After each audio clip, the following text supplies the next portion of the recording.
takwa, maka tidak ada kebahagiaan pada dirinya, pun tidak ada kebahagiaan di dalam rumah tangganya. Kalaupun seandainya kebahagiaan itu tolak ukurnya adalah banyak hartanya, besar dia punya rumah, banyaknya dia punya kendaraan, bagusnya dia punya rumah, barang tentu Qarun jauh lebih bahagia daripada kita.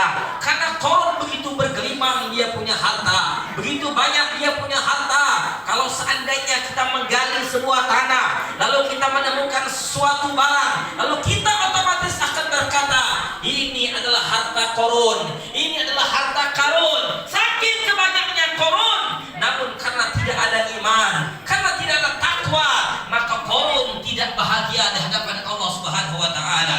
Kalau seandainya kebahagiaan itu menjadi tolak ukurnya adalah kepintaran dan kecerdasan kita, barang tentu adalah Hanan, dia akan jauh lebih bahagia daripada kita.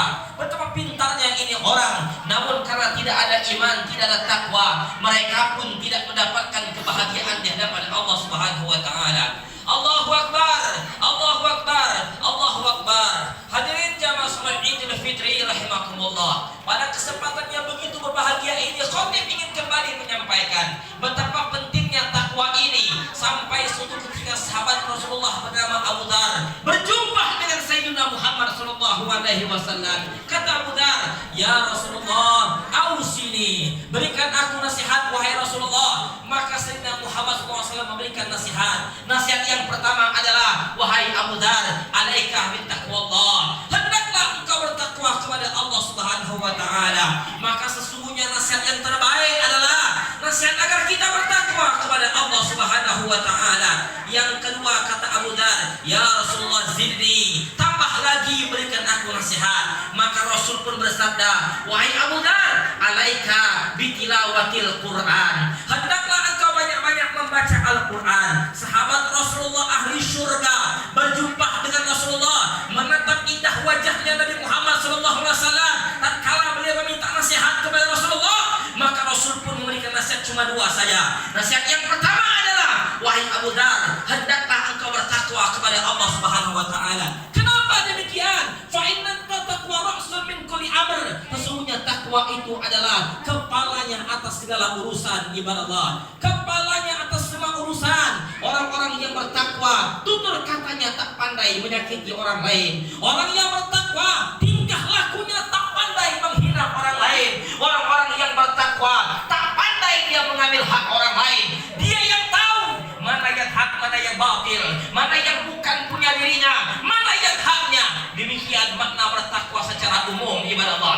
Yang sebagaimana sama-sama kita mengetahui sebuah ayat tujuan Ramadan adalah, ya ayyuhalladzina amanu kutiba alaikumusiyam kama kutiba alal ladzina min qablikum la'allakum tattaqun.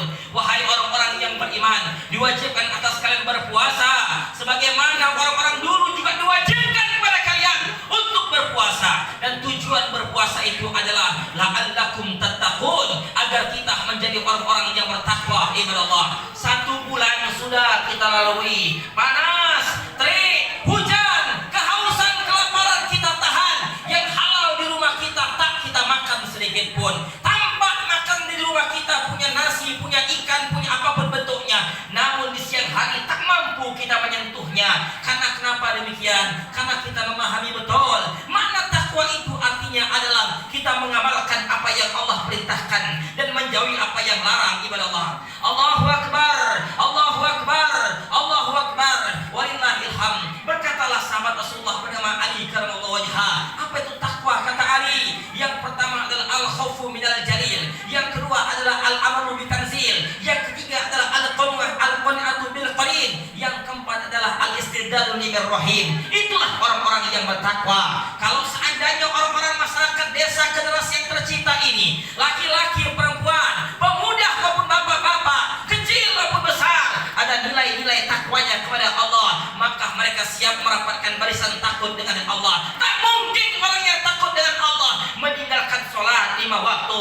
Tak mungkin orang yang takut dengan Allah mengabaikan rumah Allah. Tak ada rumah yang terbaik kecuali masjid yang tercinta ini. Bayangkan saudaraku, tak akan ada keberkahan rumah tangga kita kalau kita meninggalkan takwa, yang artinya meninggalkan Allah Subhanahu wa taala. Allahu Akbar, Allahu Akbar, Hijriah sudah kita lalui ibadah Allah. Para sahabat tatkala meninggalkan Ramadan, mereka meneteskan air mata, mereka berlinang air mata. Kenapa mereka menangis? Karena hari-hari yang penuh berkah, pahala dilipat gandakan, masuk surga, surga dibuka pintu seluas-luasnya, neraka ditutup oleh Allah serapat-rapatnya. Mereka meneteskan air mata tatkala Ramadan meninggalkan mereka. Itulah demikian cinta dan imannya para sahabat Rasulullah SAW. Namun pertanyaannya ibadah Allah, sebagaimanakah iman kita ini? Sebagaimanakah iman anak-anak muda kita, para tokoh kita, bapak-bapak kita, ibu-ibu kita yang hari ini tatkala Ramadan meninggalkan kita, kita menetes air mata bahagia ataukah kita bersedih, merindukan? Belum tentu tahun depan kita akan menjumpai. Bayangkan saudaraku, hari ini kita duduk tersipu di rumah Allah ini, sholat berjamaah Idul Fitri. Bayangkan orang-orang yang kita cintai, bahkan dulu bersama kita, hari ini sudah tiada setelah Allah panggil. Bayangkan orang-orang yang kita cintai, di sana ada paman kita, ada bapak kita, ada saudara kita, bahkan ada ibu kita yang tercinta. Masih sempat kita mencium kedua tangan mereka, masih sempat kita bertemu rempuan di rumah mereka. Namun hari ini seakan kita hidup sendiri, pulang kita sendiri tanpa orang yang kita kasihi, pulang kita ke rumah tanpa orang yang kita cintai. Demikianlah cintanya mereka orang yang telah mencintai kita. Namun ternyata waktu silih berganti,